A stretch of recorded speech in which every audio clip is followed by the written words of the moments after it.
Étudiante infirmière, mes collaborateurs, collaboratrices. Mon nom c'est Whitney Badilangan. Je suis infirmière avec une spécialisation en santé communautaire, une spécialisation en gestion des services de santé, juriste.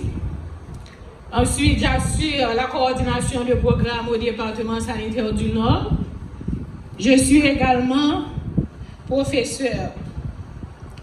Je vais vous présenter le leadership des infirmiers, moteur de transformation des soins et de l'économie de la santé.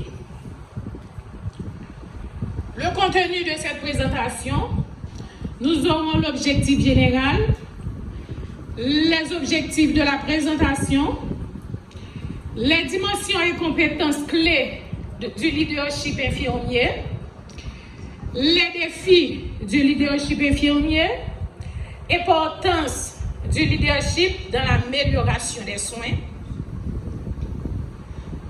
Il y a le leadership infirmier, moteur de transformation,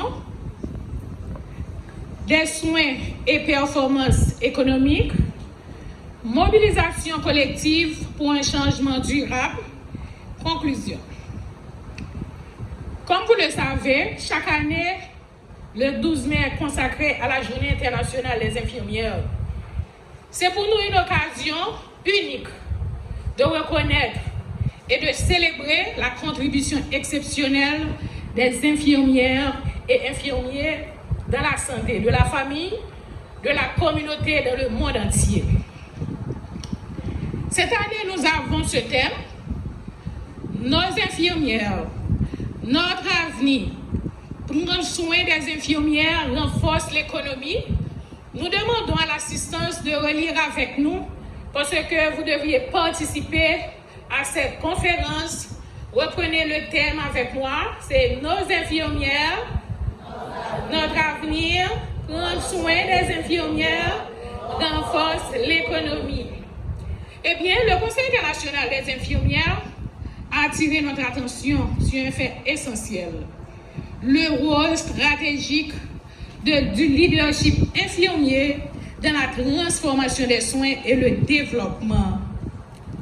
Ainsi, nous avons retenu cette définition. Étant donné que notre présentation c'est sur le leadership des infirmiers, égal c'est la capacité des infirmières et infirmiers à influencer positivement les soins de santé, les décisions cliniques, l'organisation du travail et l'évolution du système de santé en général. C'est cette définition que nous avons pour le leadership infirmier. Ce type de leadership ne se limite pas à un poste hiérarchique ou de gestion. À n'importe quel niveau, les infirmières ou infirmiers doivent être un leader. Cela concerne la motivation.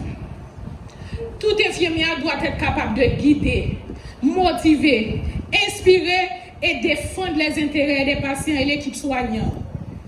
Il ne s'agit pas de prodiguer seulement des soins, mais influencer les politiques. Les infirmières ici présents, il faudrait être capable d'influencer les politiques, de gérer les équipes, de porter des innovations, de venir avec de nouvelles idées et de représenter activement la voix des professionnels de terrain dans les décisions majeures de santé publique.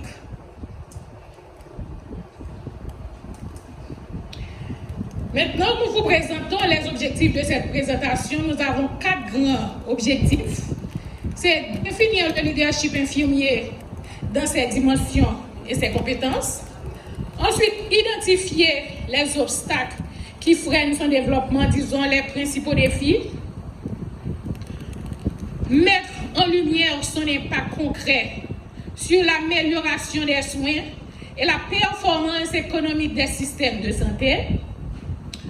Présenter les stratégies et les recommandations pratiques pour renforcer ce leadership à tous les niveaux qui seront les perspectives. Maintenant, nous sommes arrivés aux dimensions. Les dimensions que nous avons les dimensions cliniques. Vous savez, pour les dimensions cliniques, l'infirmière travaille au chevet du malade. L'infirmière accompagne le malade dans son évolution. L'infirmière est le bras droit du médecin concernant l'évolution du patient. Nous avons la dimension organisationnelle. Les infirmières doivent pouvoir encadrer les équipes, gérer les services, assurer le roulement, travailler en cas d'absence si un employé n'est pas venu. L'infirmière, disons, c'est le moteur du service. L'infirmière doit faire la coordination interdisciplinaire. Quand on parle de la coordination interdisciplinaire, une infirmière chef de service ou bien responsable, disons, d'un espace, dans un